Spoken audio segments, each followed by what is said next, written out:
বৃহত্তম গণতান্ত্রিক দেশে একটা রাজনৈতিক পট পরিবর্তন হলো কিন্তু দিল্লির রাজধানীতে, অর্থাৎ দিল্লি নির্বাচনে লাড্ডু কারা শেষ পর্যন্ত খেলো আর কাদের হাতে তুলে দেওয়া হলো, এটাই কিন্তু আজকে ছিল সকাল থেকে বড় প্রশ্ন। শেষ পর্যন্ত কিন্তু আমরা দেখলাম দিল্লির লাড্ডু কিন্তু জয় করে নিল সেই ভারতীয় জনতা পার্টি বিজেপি।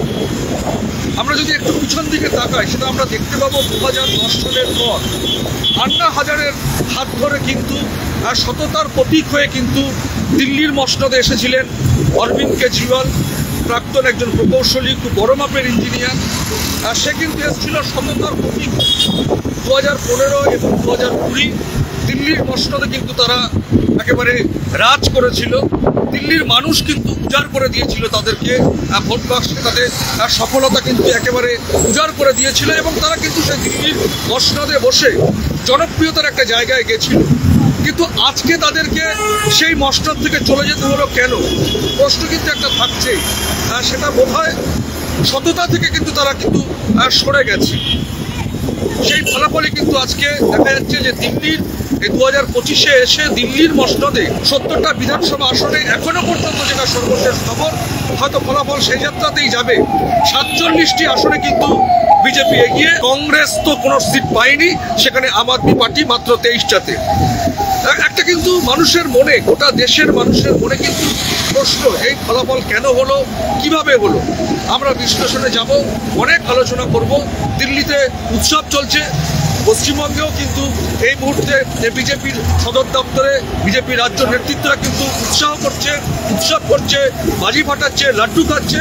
আমি কিন্তু এইসব বিষয়ে আলোচনা করার সঙ্গে সঙ্গে আমাদের সিনিয়র সাংবাদিক বন্ধু সুব্রত আচার্যকেও ডাকবো। সুব্রত, তুমি বিষয়টা ঠিক কীভাবে দেখবে?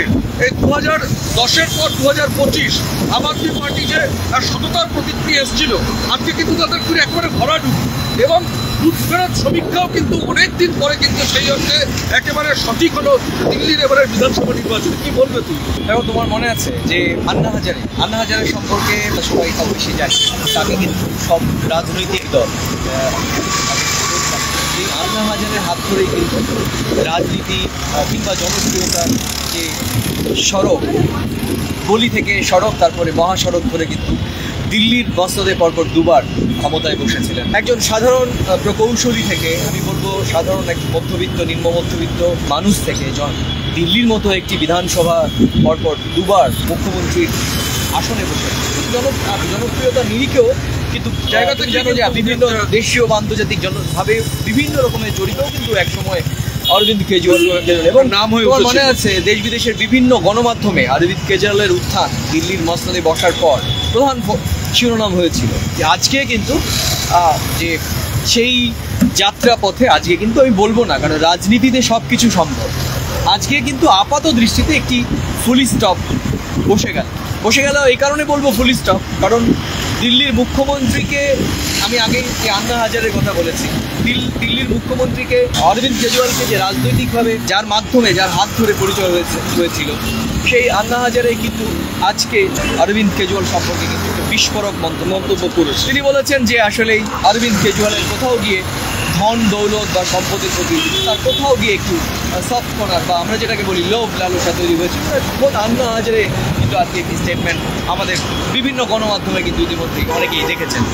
সুতরাং এটা বলার অপেক্ষা রাখে না যে যার হাত ধরে রাজনীতিতে বা জনপ্রিয়তার যে গলি থেকে সড়ক এবং রাজপথে পৌঁছে গিয়েছিলেন অরবিন্দ কেজরিওয়াল, সেই অরবিন্দ কেজরিওয়াল সম্পর্কে তার অভিভাবক আন্না হাজারের মূল্যায়ন। দর্শক, আপনারা জানেন যে আগে 6 মাস আগে গাড়ি মামলায় কেজরিওয়ালকে জেলে যেতে হয়েছিল। তার জামিনের পরবর্তীতে মুখ্যমন্ত্রীর পদ তিনি স্বেচ্ছায় ছেড়েছিলেন এবং তিনি বলেছিলেন যে তার যে সঙ্গে যেটা হয়েছিল কোট আনকোট অন্যায়, সেই অন্যায় কিন্তু ভোটের মাধ্যমে দিল্লিবাসী আবার মুখ্যমন্ত্রী করে কিংবা অরবিন্দ কেজরিওয়ালের দল আম আদমি পার্টিকে আবার জয়ী করে এটা বিজেপিকে বা কেন্দ্রীয় শাসক দলকে যাতে সেই বার্তা দিতে চেয়েছিল। কিন্তু দিল্লিবাসী অরবিন্দ কেজরিওয়ালকে সম্ভবত নয়, এটা জনরায় প্রত্যাখ্যান করেছেন এবং সে কারণেই 2015-তে 67টি আসন পেয়েছিল আম আদমি, 2020-তে 62টি আসন পেয়েছিল আম আদমি এবং 2025 সালে যেটা আজকে ফলাফলে দেখা গিয়েছে যে এখনো পর্যন্ত মাত্র 23টি আসন পেয়েছে। অন্যদিকে 2015 সালে বিজেপি পেয়েছিল 3টি আসন, 2020-তে বিজেপি পেয়েছিল 8টি আসন এবং আজকে যে ফলাফল এলো সেই ফলাফলে 47টি আসন, শুধু 47টি আসন ভূমিধস বিজয় বলবো না, নিরঙ্কুশ সংখ্যাগরিষ্ঠতা অর্জন করে দিল্লির মসনদ দখল করছে। এখানে পাশাপাশি বলতে হবে ভারতের গণতন্ত্রের যে আজকে সৌন্দর্য, বিউটি অফ দ্য ডেমোক্রেসি, আজকে কিন্তু সেটা প্রমাণ হয়েছে। সেটা কিন্তু অরবিন্দ কেজরিওয়াল করেছে, অরবিন্দ কেজরিওয়াল, প্রিয়াঙ্কা গান্ধী, তারা কিন্তু এই হারটিকে মেনে নিয়েছেন এবং বিজয়ী প্রার্থী বা বিজেতাদেরকে শুভেচ্ছা জানিয়েছেন। শুধু তাই নয়, নিজেদের ভুলভ্রান্তি এবং মানুষের কাছে যাওয়ার তারা প্রতিশ্রুতি দিয়েছেন।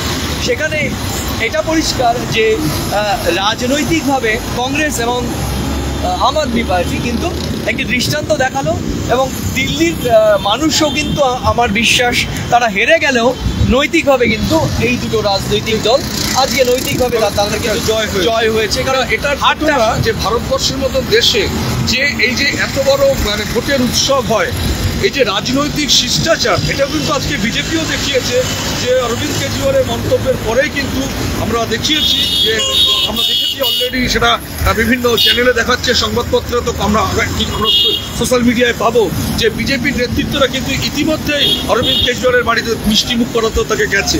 এটাও কিন্তু তাকে অভিনন্দন, সে যেমন অভিনন্দন জানিয়েছে বিজেপিও কিন্তু গেছে। এটাই কিন্তু ভারতবর্ষের একটা সৌন্দর্য, রাজনৈতিক সৌন্দর্য এবং শিষ্টাচার। এটা কিন্তু এটা আমাদের মতন দেশে, ভারতের মতন দেশে কিন্তু গোটা পৃথিবীর কাছে একটা নতুন বার্তা দেবে যে ভারতবর্ষের মতন দেশ যে ভোটে হার জিত থাকবেই, সমস্ত রাজনৈতিক লোকেদের সম্মান থাকবে, শিষ্টাচার থাকবে। এটা কিন্তু আবারও প্রমাণিত হলো। আর এটা একটা গোটা দেশ কিন্তু আজকে তাকিয়েছিল যে ভারতবর্ষের রাজধানী দিল্লির রাজ্য নির্বাচন, যতই একটা রাজ্যের নির্বাচন হোক কিন্তু দিল্লির মসনদে কারা বসে থাকে সেটা যেমন গোটা ভারতবর্ষে তাকিয়ে থাকে, গোটা দেশের রাজনৈতিক সমস্ত রাজ্যের রাজনৈতিক নেতারা তাকিয়ে থাকে। বিশেষ করে এখন আমরা বলবো যে আমাদের পশ্চিমবঙ্গে 26শে বিধানসভা নির্বাচন, দিল্লির এই নির্বাচনকে এই যে জয়, বিজেপির যে জয়, এই সফলতাটা নিয়ে কিন্তু রাজ্য বিজেপি আজ থেকে কিন্তু সে কথা এক কথায় বলতে গেলে একটা অক্সিজেন পাওয়া শুরু করলো। ইতিমধ্যে কিন্তু আজকে পশ্চিমবঙ্গে পূর্ব মেদিনীপুরের মহিষা দলে কিন্তু বড় মন্তব্য করেছে বিজেপি। আমাদের রাজ্যে যে বিরোধী দলনেতা শুভেন্দু অধিকারী, তারা কিন্তু বলেছেন এই জয়টাকে আমরা অক্সিজেনের মতন করে নিয়ে এটা নিয়ে আমরা 26শে কিন্তু মাঠে নামবো। সুকান্ত মজুমদারও কিন্তু আজকে দিল্লিতে এসে কথাই বলেছেন, সেসব আমরা দেখেছি। তো তোমার কি মনে হয় যে এই যে দিল্লির যে জয় বিজেপি পেল, এটা পশ্চিমবঙ্গের বিধানসভা নির্বাচনে 26শে বিধানসভা নির্বাচনে তারা কি এটা নিয়ে মাঠে নামবে না? কি মনে হয় তোমার? দেখো, তুমি এক্ষুনি আমাদের বিরোধী দলীয় নেতা শুভেন্দু অধিকারীর কথা তুমি বলেছ এবং আমি বলবো এর সঙ্গে দর্শক ইতিমধ্যে অনেকে জানেন যে কুণাল ঘোষ তিনি কিন্তু টুইট করেছেন এবং তিনি বলেছেন যে 2026 সালে বিধানসভা নির্বাচনে 250টি ও বেশি আসনে জয়লাভ করে চতুর্থবারের মতো মুখ্যমন্ত্রী হতে চলেছেন মমতা বন্দ্যোপাধ্যায়। রাজনৈতিকভাবে তৃণমূলের পক্ষ থেকে কিন্তু এই কথা বলা হয়েছে। একই সঙ্গে সজল ঘোষ পাল্টা একটি বৈদ্যুতিন মাধ্যমে বলেছেন যে এটি আসলে কুণাল ঘোষ যেটি বলেছে সেটি তৃণমূল কংগ্রেসের নেতা কর্মীদের মানসিকভাবে টনিক দেওয়ার জন্য। কারণ সজল ঘোষের ভাষায় দিল্লির যে প্রাক্তন মুখ্যমন্ত্রী অরবিন্দ কেজরিওয়ালের দল হেরে গিয়েছিল, তাকেও সততার প্রতীক হিসাবে বলা হতো এবং তুমি জানো আন্না হাজারের হাত ধরে তার রাজনীতি প্রচার হয়েছে এবং মানুষ কিন্তু দিন শেষে সততার প্রতীক হিসেবে অরবিন্দ কেজরিওয়ালকে মানেননি এবং সে কারণেই এই গণরায়ের মাধ্যমে তাকে কিন্তু প্রত্যাখ্যান করা হয়েছে। একই সঙ্গে আবগারি মামলাটাও কিন্তু খুবই সংবেদনশীল মামলা, সেই মামলার কারণেও কিন্তু ভোট বাক্সে কিছুটা হলেও প্রতিফলন হয়েছে। তুমি যে প্রশ্নটি করেছো 26শে কী হবে, এটি অনিশ্চিত বিষয়। এটা ঠিক যে রাজনৈতিক অঙ্কের ক্ষেত্রে আমরা বহু ক্ষেত্রে দেখেছি যে সর্বভারতীয় ক্ষেত্রে এক ধরনের চিত্র হয়, কিংবা ভারতের দিল্লিতে বা মণিপুরে কিংবা ত্রিপুরাতেও কিংবা বিহার বা উড়িষ্যা কিংবা মধ্যপ্রদেশে আমাদের সামগ্রিকভাবে কেন্দ্রীয় রাজনীতির প্রভাব পড়ে, কিন্তু সেটি খুব কাকতালীয়ভাবেও সর্বভারতীয় কোনো ইস্যুতে আমার সাংবাদিকতা এই প্রায় 2 দশক আমি কিন্তু আমাদের রাজ্যে সর্বভারতীয় স্তরে যে কোনো ইস্যুতে খুব বেশি প্রভাব পড়তে কিন্তু আমি খুব একটা দেখিনি, মানে এখনো পর্যন্ত। মানে আমি এই ব্যাপারে আমি তোমার সঙ্গে সহমত। খুব একটা বেশি, তবে নিঃসন্দেহে দিল্লির মসনদ দখল সেইটি বিজেপির কাছে, রাজ্য বিজেপির কাছে, যেহেতু আমরা বারবারই জানি যে রাজ্য বিজেপির বিভিন্ন নেতৃত্ব নিয়ে যে অভিযোগ বা নেতৃত্বের যে ব্যর্থতা বা বিজেপির মধ্যে যে তৃণমূলের সঙ্গে যে ফাইট করার যে একটা টাইট গেম, মানে যেটাকে বলে শিয়ানে লড়াই, সেই জায়গাটা তাদের কমতি আছে। সেখান থেকে দাঁড়িয়ে খানিকটা হলেও তো দিল্লির আজকের যে ফলাফল সেটি রাজ্য বিজেপি নেতৃত্বের কাছে টনিক হিসেবে কাজ করে। তবে দিন শেষে 2026 এখনও 1 বছর বাকি। আমাদের রাজ্যের মানুষ অনেক সচেতন, তারা রাজনৈতিকভাবে তারা কী সিদ্ধান্ত নেন সময়ে বলবে। এখান থেকে কিন্তু আমার মনে হয় যেটা আজকে অরবিন্দ কেজরিওয়ালের পার্টি যিনি বলেছেন একজন নেতৃত্ব, যে আমাদের প্রতিটা মানুষের কাছে গিয়ে ওঠা হয়নি, সেই ব্যাপারটা কিন্তু আমরা সরেজমিনে খতিয়ে দেখব। তো স্বাভাবিকভাবে আমরা এবারে যে লোকসভা নির্বাচন গেছে গত মার্চে আমরা দেখেছি লোকসভা নির্বাচনের ফলাফল, গোটা দেশের যে পরিস্থিতি ছিল সেই জায়গা থেকে কিন্তু ইন্ডিয়া জোট অনেকটাই এগিয়েছে, বিজেপির পাশাপাশি সমতুল্য না হলেও কিন্তু অনেকটাই সফলতার জায়গায় তারা ছিল। কিন্তু সেই জায়গা থেকে দাঁড়িয়ে আজকের যে বিজেপির যে ফলাফল সেটা অবশ্যম্ভাবেই কিন্তু সেটা বলারই ছিল যে দিল্লিতে হয়তো আম আদমি পার্টিকে পরাজিত করে তারা আসতে পারে। জনমত সমীক্ষা এবং বুথফেরত সমীক্ষাতে সেটা উঠে এসেছিল। কিন্তু আমরা দেখতে থাকবো যে এরপরে দিল্লি নির্বাচনের পরে এটা মুখিয়ে থাকে গোটা দেশ, যে ভারতবর্ষের গোটা রাজনীতির চরিত্রে কিন্তু পশ্চিমবঙ্গের একটা রাজনৈতিক পটভূমি একটা অন্যতম মাত্রায় যায়। আমরা জানি যে 35 বছরের বাম সরকারকে কিন্তু এই তৃণমূল নেত্রী মমতা বন্দ্যোপাধ্যায় কিন্তু ধরাশায়ী করতে পেরেছে। সেটা মানুষের রায়, মানুষের রায়, তিনি যে কথাটা সবসময় বলে থাকেন, সেই রায়কে চ্যালেঞ্জ জানাতে পারে কিনা বিজেপি আগামী দিন 2026-এ। আমাদের রাজ্যেও কিন্তু অনেক কিছু বিতর্কিত ঘটনা ঘটেছে, ঘটনা যে তা নয়, সেটা কিন্তু মানুষ রায় দেবে। আর মমতা বন্দ্যোপাধ্যায় লোকসভা নির্বাচনে জয়কে বলেছিল কিন্তু এটা মামাটি মানুষের জয়। তো আমরা দেখতে থাকবো 2026-এ এই দিল্লি নির্বাচনের আজকে যে বিজেপির জয়, সেই জয়ের কোনো ছাপ পশ্চিমবঙ্গে পড়ে কিনা, কি তাই তো? নিঃসন্দেহে তুমি বলছিলে যেরকমটি মমতা বন্দ্যোপাধ্যায় যেভাবে কনফিডেন্টলি বলতে পারেন এবং বলেছেন, এবং তার তুমি যেটা বলতে চাইছিলে যে সর্বভারতীয় ক্ষেত্রে তৃণমূল কংগ্রেসের একটি রাজনৈতিক বলয়ে রয়েছে, যদিও বিভিন্ন রাজ্যে ভোট নেই। এক্ষেত্রে একটা জিনিস মনে হয় আমাদের দর্শকদের বলতে হবে, এবং আমরা বলে হয়তো সম্ভবত স্কিপ করে গিয়েছিলাম, এই আম আদমি পার্টি কিন্তু আমরা জানি যে ইন্ডিয়া জোটের অন্যতম শরিক, এবং খুবই বৈচিত্র্যময় এই দিল্লির রাজনীতিতে আমরা পশ্চিমবঙ্গের মধ্যে খানিকটা প্রায় সিমিলার। আমাদের বিধানসভা নির্বাচনেও আমরা দেখেছি যে ইন্ডিয়া জোটের শরিক বাম, কংগ্রেস এবং তৃণমূল প্রত্যেকে কিন্তু নিজস্বভাবে নিজের শক্তিতে লড়েছে।